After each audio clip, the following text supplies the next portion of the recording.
Hey YouTube, this is CrazyMan142 and this is my 2012 bike check. Start off with the bars. Got 2012 We the People Mad Max bars, 8.7 rise. My grips are ODI long necks. The ODI long neck barons didn't fit, so I had to get these animal ones, but they're pretty good.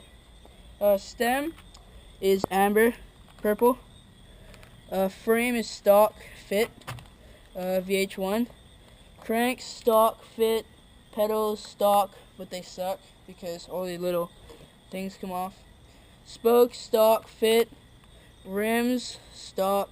Hubs, stock. Tires, stock. Pegs, came with the bike. Got some stickers. Got an F. Monster.